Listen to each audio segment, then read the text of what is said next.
이른 아침, 도심 한복판에 위치한 재벌가의 저택은 고요했습니다.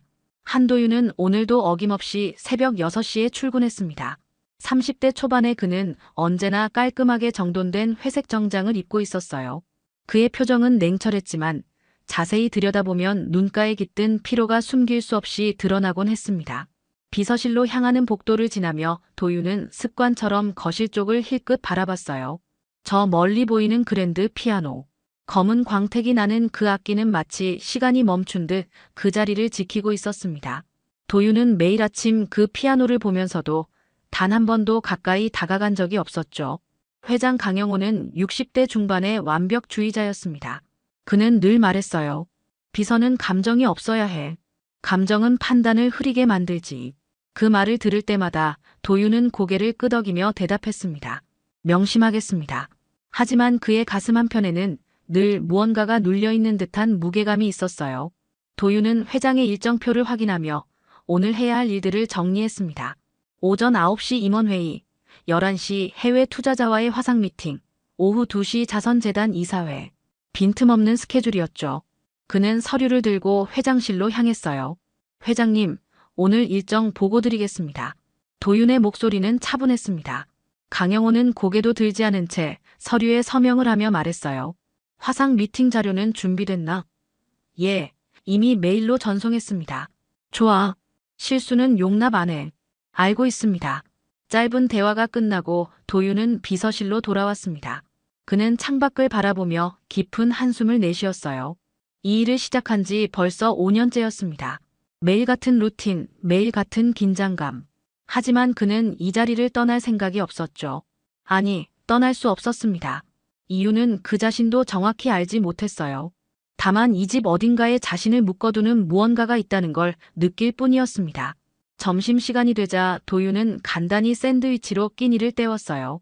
식사를 마치고 다시 복도를 지날 때 그는 또다시 거실의 피아노를 바라봤습니다. 오늘따라 그 피아노가 유난히 그의 시선을 끌었죠. 마치 무언가를 속삭이는 듯 했어요. 하지만 도윤은 고개를 저으며 발걸음을 돌렸습니다. 생각하지 마. 그건 이미 끝난 일이야. 그날 저녁 회장 부부와 가족들이 외출한다는 소식이 전해졌습니다. 도윤은 평소처럼 저택을 정리하고 문단속을 확인했어요. 모두가 떠나고 난 뒤 저택은 더없이 고요해졌습니다. 도윤은 거실에 홀로 서서 주변을 둘러봤죠. 텅 빈 공간, 그리고 그 한가운데 놓인 피아노. 그는 천천히 그곳으로 다가갔습니다. 도윤은 피아노 앞에 섰습니다. 검은 광택이 나는 덮개 위로 얇은 먼지가 쌓여 있었어요. 그는 손을 뻗었다가 다시 움츠렸습니다. 심장이 빠르게 뛰기 시작했죠. 안 돼. 이러면 안 돼. 하지만 그의 손은 이미 덮개에 닿아 있었습니다. 천천히 덮개를 열자 흰 건반과 검은 건반이 드러났어요. 오래된 상아빛 건반은 시간의 흔적을 고스란히 담고 있었습니다. 도윤은 피아노 의자에 조심스럽게 앉았죠. 숨을 깊이 들이마시고 눈을 감았습니다. 손끝이 건반 위에 머물렀어요. 차갑고도 익숙한 감촉이었습니다. 손끝이 건반 위에 닿는 순간 그의 몸이 떨렸어요. 첫 음이 울려 퍼졌습니다. 낮고 부드러운 음색이었죠. 도윤의 손가락이 천천히 움직이기 시작했습니다. 한 음, 두 음, 멜로디가 조용히 흘러나왔어요. 건반을 누를 때마다 그의 어깨에서 힘이 빠져나가는 것 같았습니다. 그 곡은 자장가였습니다. 어머니가 생일날마다 불러주시던 노래였죠. 도윤은 어린 시절 그 노래를 들으며 잠들곤 했어요. 따뜻한 어머니의 목소리, 부드럽게 머리를 쓰다듬던 손길, 그 모든 게 선명하게 떠올랐습니다. 피아노 소리와 함께 기억 속 어머니의 미소가 겹쳐졌죠. 눈물이 뺨을 타고 흘러내렸어요. 도윤은 연주를 멈추지 않았습니다. 아니, 멈출 수 없었죠. 손가락은 저절로 움직였고 멜로디는 점점 깊어졌습니다. 슬픔과 그리움이 음표 하나하나에 스며들었어요. 연주하는 내내 그의 입가에는 희미한 미소가 떠올랐다 사라지기를 반복했습니다. 햇살이 창문을 통해 거실로 쏟아져 들어왔습니다. 빛이 도윤의 어깨를 비추고 피아노 위로 흘러내렸죠. 그 순간 도윤은 완전히 다른 세계에 있는 듯 했어요. 비서도 책임감도 모든 짐을 내려놓은 채 오직 음악 속에만 존재했습니다. 시간이 멈춘 듯한 고요 속에서 그는 자유로웠어요. 곡이 끝나갈 무렵 도윤은 마지막 화음을 길게 눌렀어요. 여운이 공간을 채우며 천천히 사라졌습니다. 그는 눈을 뜨지 못한 채 그대로 앉아 있었죠. 가슴속 깊은 곳에서 무언가가 터져 나오는 것 같았어요. 오랫동안 억눌렀던 감정들이 한꺼번에 밀려왔습니다. 누가 허락했나? 차갑고 단호한 목소리가 등 뒤에서 들려왔습니다. 도윤은 얼어붙었어요. 천천히 고개를 돌리자 회장 강영호가 문 앞에 서 있었습니다. 그의 표정은 굳어 있었고 눈빛은 날카로웠죠. 도윤의 손이 건반 위에서 멈췄습니다. 도윤은 황급히 일어서며 고개를 숙였습니다. 죄송합니다, 회장님. 목소리가 떨렸어요. 강영호는 한 걸음 한 걸음 천천히 다가왔습니다. 비서가 주인의 물건을 함부로 만지는 게 예의인가? 정말 죄송합니다. 다시는 이런 일이 없도록 하겠습니다. 도윤의 목소리는 점점 작아졌습니다. 강영호는 피아노 앞에 섰습니다. 그는 건반을 내려다보며 차갑게 말했어요. 회사에서도 집에서도 감정은 금물이야. 감정에 휘둘리는 사람은 오래 못 가지. 도윤은 대답하지 못했습니다. 그저 고개를 더 깊이 숙일 뿐이었죠. 침묵이 무겁게 흘렀습니다. 이 피아노는 아무도 만지지 않는 거야. 앞으로 다시는 이런 일이 없길 바라네. 강영호의 목소리는 단호했지만 어딘가 흔들리는 듯 했어요. 그는 더 이상 아무 말 없이 방을 나갔습니다. 발소리가 복도 저편으로 멀어져 갔죠.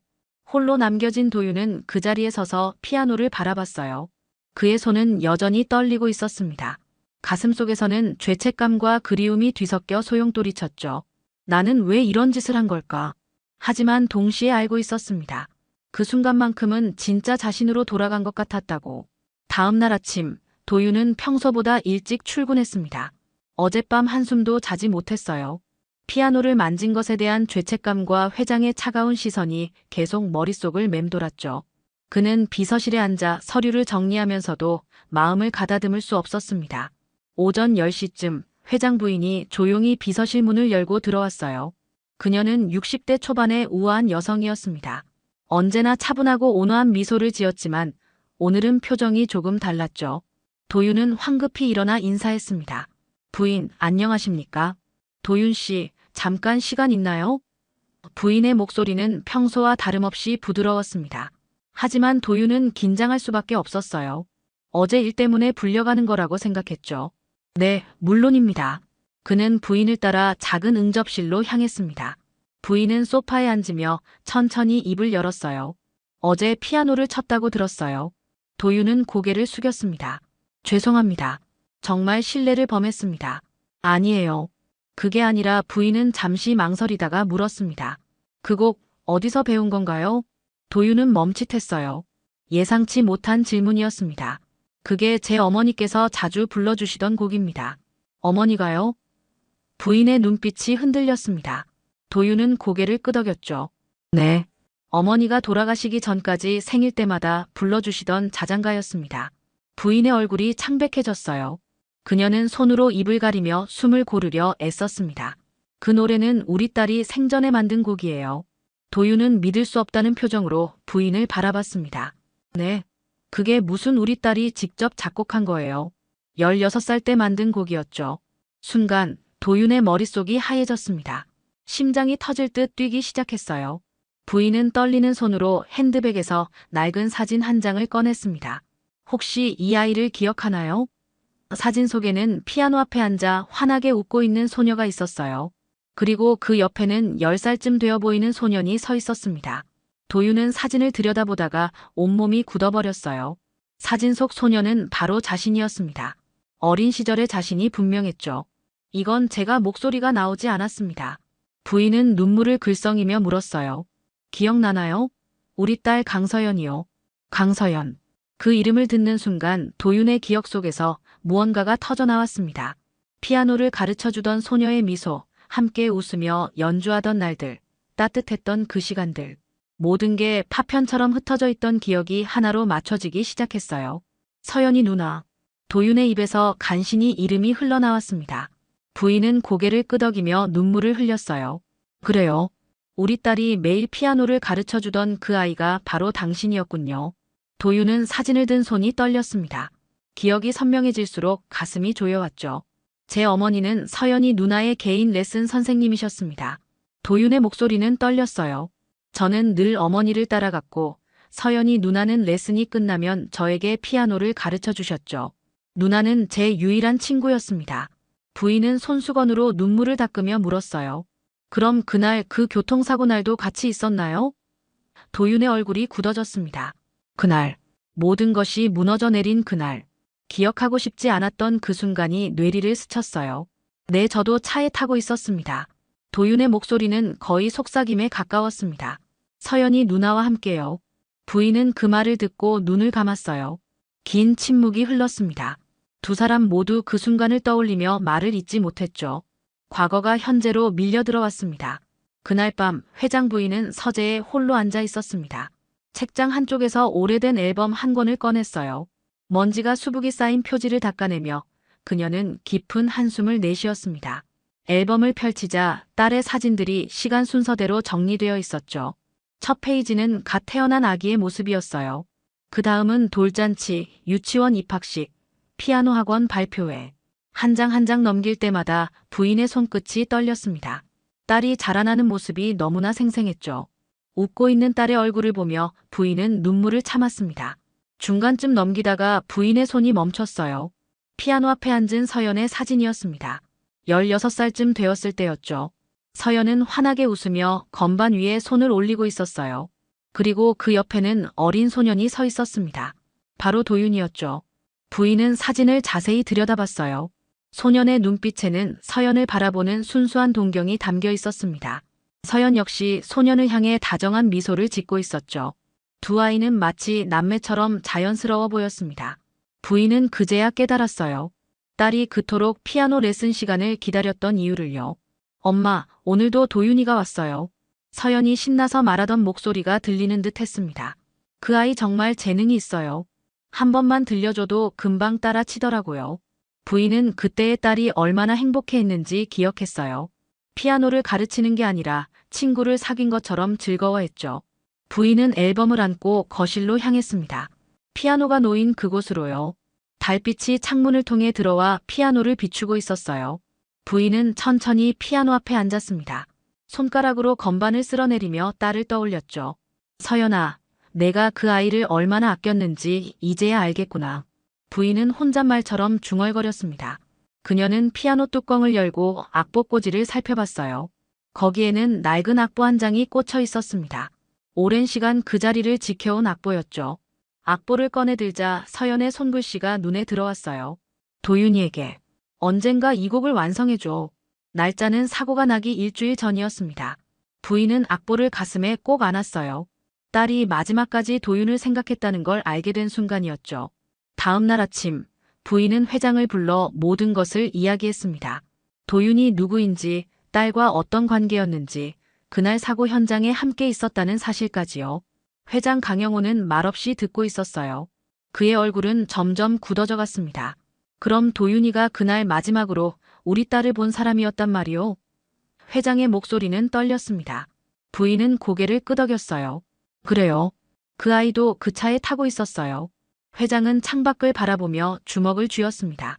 감정을 억누르려 애쓰는 게 역력했죠. 왜 진작 말하지 않았을까?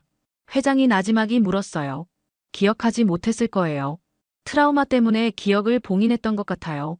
부인의 목소리도 떨렸습니다. 우리 딸이 그 아이에게 남긴 악보도 있어요. 곡을 완성해달라고 부탁했더라고요. 회장은 한참을 침묵했습니다. 그러다 천천히 일어서더니 거실로 향했어요. 피아노 앞에 서서 건반을 내려다봤습니다. 5년 동안 아무도 만지지 못하게 했던 피아노였죠. 딸의 마지막 흔적을 지키려 했던 거였습니다. 도윤을 불러주시오. 회장이 말했어요. 부인은 조용히 고개를 끄덕이고 비서실로 전화를 걸었습니다. 잠시 후 도윤이 거실로 들어왔어요. 그는 회장과 부인을 보며 긴장한 표정을 지었습니다. 앉게. 회장이 소파를 가리켰습니다. 도윤은 조심스럽게 자리에 앉았어요. 회장은 그를 오랫동안 바라봤습니다. 자네가 그날 우리 딸과 함께 있었다는 게 사실인가? 도윤은 고개를 숙이며 대답했어요. 네, 맞습니다. 도윤은 떨리는 목소리로 말을 이어갔습니다. 그날 서연이 누나가 새로 만든 곡을 들려주고 싶다고 하셨어요. 그의 눈앞에 그날의 기억이 선명하게 떠올랐습니다. 햇살이 좋았던 오후였죠. 서연은 악보를 들고 환하게 웃으며 도윤에게 말했어요. 도윤아, 오늘 특별한 곡 들려줄게. 차 안에서도 계속 그 곡 이야기를 하셨습니다. 도윤의 목소리는 점점 작아졌어요. 이번 곡은 꼭 완성하고 싶다고 도윤이 내가 첫 번째 청중이 되어달라고 하셨죠. 회장 부부는 숨죽이며 그의 말을 들었습니다. 딸의 마지막 순간을 듣는 것 같았어요. 그런데 도윤은 말을 잇지 못하고 눈을 감았습니다. 신호등이 바뀌는 순간이었어요. 트럭이 갑자기 방향을 틀더니 그의 손이 주먹을 쥐며 떨렸습니다. 저는 정신을 잃었고 깨어났을 때는 이미 병원이었습니다. 회장은 의자 등받이를 꽉 움켜쥐었어요. 그의 눈가가 붉어졌습니다. 그날 이후 자네는 어떻게 지냈나? 도윤은 긴 한숨을 내쉬었죠. 기억이 사라졌습니다. 사고의 충격 때문이었는지 아니면 제 스스로 기억하기 싫었던 건지 모르겠습니다. 어머니도 그 사고로 돌아가셨어요. 도윤의 목소리가 갈라졌습니다. 운전하시던 분이 어머니셨거든요. 저는 살아남았다는 죄책감에 모든 걸 잊어버린 것 같습니다. 부인은 손수건으로 눈물을 닦으며 고개를 끄덕였어요. 회장은 자리에서 일어나 창가로 갔습니다.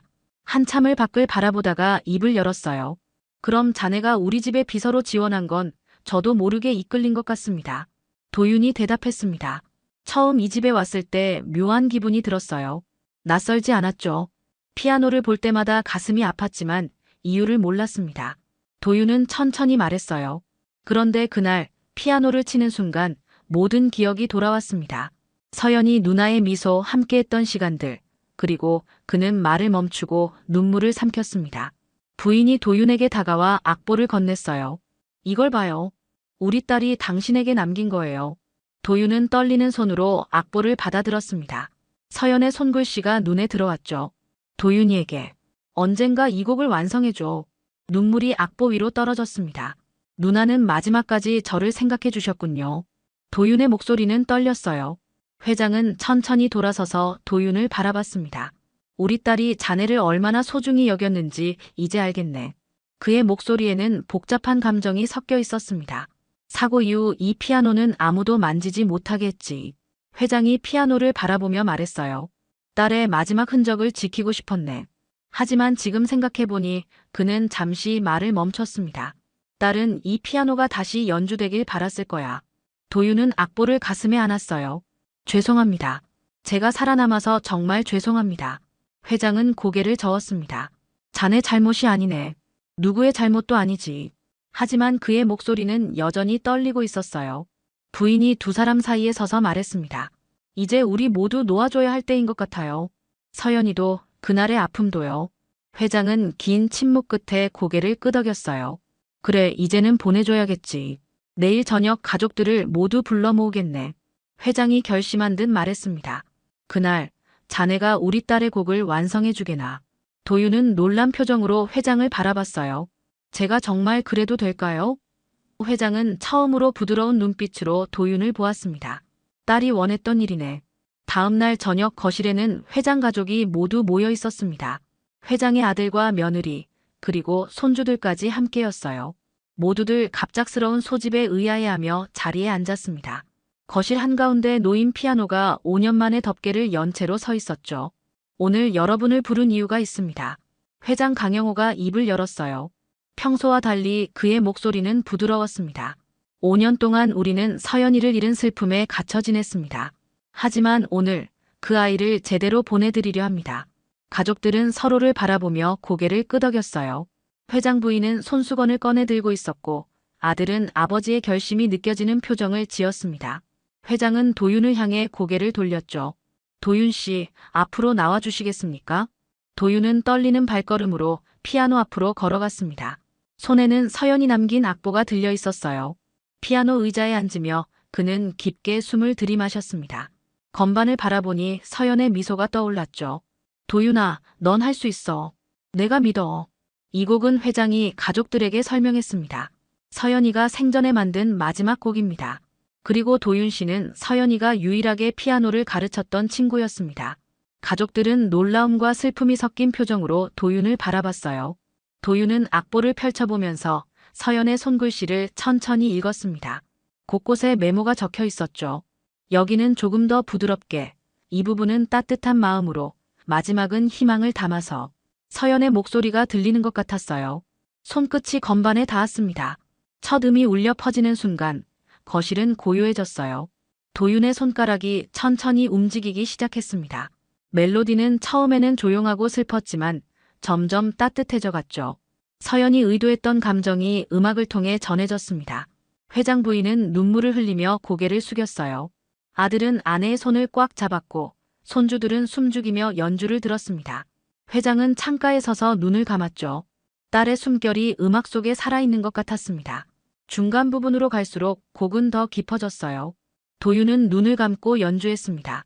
기억 속 서연이 옆에 앉아 함께 치는 것만 같았죠. 도윤아, 여기는 이렇게 쳐봐. 내 마음을 담아서. 서연의 목소리가 귓가에 맴돌았습니다. 곡이 절정에 다다르자 도윤의 손가락은 더욱 힘차게 건반을 눌렀어요. 하지만 그 힘 속에는 슬픔만 있는 게 아니었습니다. 희망과 감사, 그리움과 축복이 함께 담겨 있었죠. 서연이 이 곡에 담고 싶었던 모든 감정이 쏟아져 나왔습니다. 마지막 부분에서 멜로디는 다시 조용해졌어요. 도윤은 천천히 마지막 화음을 눌렀습니다. 길고 긴 여운이 거실을 가득 채웠죠. 그 소리가 사라질 때까지 아무도 움직이지 않았습니다. 모두가 서연의 마지막 선물을 온전히 받아들이고 있었어요. 곡이 끝나자 도윤은 손을 건반 위에 둔 채 고개를 숙였습니다. 누나, 이제야 완성했어요. 그의 목소리는 떨렸지만 편안했습니다. 5년 동안 짊어졌던 짐을 내려놓는 순간이었죠. 회장은 천천히 피아노 앞으로 걸어왔어요. 그는 도윤의 어깨에 손을 얹으며 말했습니다. 고맙네. 우리 딸의 마지막 소원을 이뤄줘서. 목소리는 단호했지만 눈가는 붉어져 있었습니다. 도윤은 고개를 들어 회장을 바라봤어요. 아니에요. 제가 감사합니다. 도윤이 대답했습니다. 서연이 누나 덕분에 다시 살 수 있었으니까요. 회장은 처음으로 진심 어린 미소를 지었습니다.